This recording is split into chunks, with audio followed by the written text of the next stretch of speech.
ಮಹಾ ಕುಸಿತದ ಬಳಿಕ ಪುಟಿದೆದ್ದ ಶೇರ್ ಮಾರ್ಕೆಟ್. ಕೇಂದ್ರ ಬಜೆಟ್ ಬಳಿಕ ಭಾರಿ ಕುಸಿತ ಕಂಡಿದ್ದ ಶೇರ್ ಮಾರ್ಕೆಟ್ ಇದೀಗ ಪುಟಿದೆದ್ದಿದೆ. ಮಹಾ ಕುಸಿತದ ಬಳಿಕ ಪುಟಿದೆದ್ದ ಶೇರ್ ಮಾರ್ಕೆಟ್. ಕೇಂದ್ರ ಬಜೆಟ್ ಬಳಿಕ ಭಾರಿ ಕುಸಿತ ಕಂಡಿದ್ದ ಶೇರ್ ಮಾರ್ಕೆಟ್. ಭರ್ಜರಿ ಕಮ್ಬ್ಯಾಕ್ ಮಾಡಿದ ಶೇರ್ ಮಾರ್ಕೆಟ್.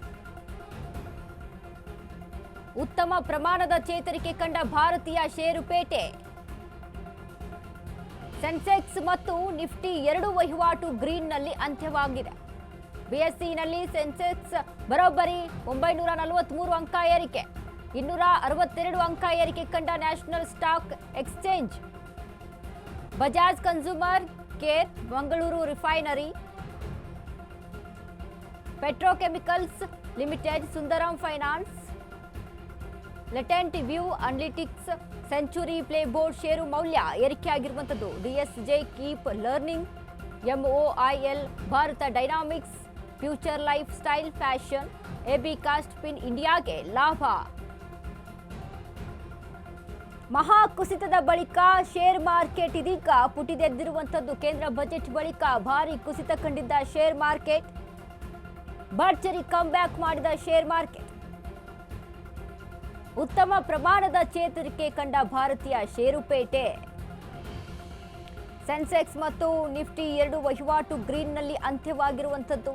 ಬಿಎಸ್ಸಿನಲ್ಲಿ ಸೆನ್ಸೆಕ್ಸ್ ಬರೋಬ್ಬರಿ 943 ಅಂಕ ಏರಿಕೆ ಆಗಿದೆ.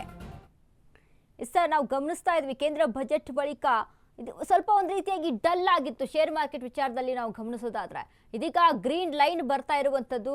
ಇಲ್ಲಿವರೆಗೂ ಕೂಡ ರೆಡ್ ಲೈನ್ಗಳನ್ನೇ ನೋಡಿದ್ವಿ. ಯಾಕಂದ್ರೆ ಎಷ್ಟು ಮಟ್ಟಿಗೆ ಅಲ್ಲಿ ಕುಸಿತ ಕಾಣಿಸ್ತಾ ಇತ್ತು ಅಂತ ಅಂದ್ರೆ ಮಾರ್ಕೆಟ್ ಹೇಗಿದೆಯಪ್ಪ ಅಂತ ಅಂದ್ರೆ ಡೌನ್ ಆಗಿದೆ ಅನ್ನುವಂಥದ್ದು. ಹೀಗಾಗಿ ಒಂದಿಷ್ಟು ವೆಬ್ಸೈಟ್ಗಳು ಕೂಡ ಒಂದೆರಡು ದಿನ ಕ್ಲೋಸೇ ಆಗ್ಬಿಟ್ಟಿತ್ತು.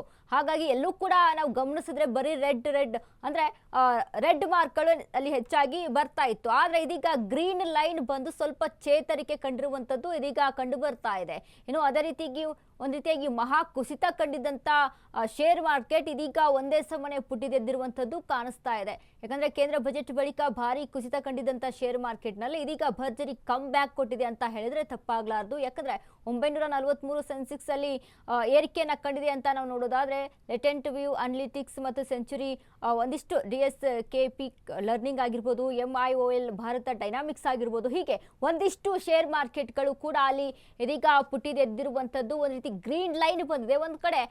ಒಂದು ಕಡೆ ಅಲ್ಲಿ ಹೂಡಿಕೆದಾರರಿಗೆ ಒಂದು ಮಂದಹಾಸದ ವಿಚಾರ. ಯಾಕಂದ್ರೆ ಇಷ್ಟು ದಿನ ಕೂಡ ಇದೇನಪ್ಪ ಮಾರ್ಕೆಟ್ ಇಷ್ಟೊಂದು ಡೌನ್ ಆಗಿದೆ, ಹೇಗೆ ಮಾಡೋದು, ಯಾವ ರೀತಿಯಾಗಿ ಇಲ್ಲಿ ನಿರ್ಧಾರಗಳನ್ನ ತೆಗೆದುಕೊಳ್ಬೇಕು, ಡಿಸಿಷನ್ಗಳನ್ನ ಹೇಗೆ ತೆಗೆದುಕೊಳ್ಬೇಕು, ಏನು ಮಾಡಬೇಕು ಅಂತ ತಲೆ ಮೇಲೆ ಕೈ ಹೊತ್ತು ಕೂತಂತ ಇದೀಗ ಹೂಡಿಕೆದಾರರಿಗೆ ಶೇರ್ ಮಾರ್ಕೆಟ್ ಇಂದ ಈ ಒಂದು ಗ್ರೀನ್ ಲೈನ್ ನಿಂದ ಮತ್ತೊಂದು ಕಡೆ ಸಂತಸ ವ್ಯಕ್ತವಾಗಿದೆ.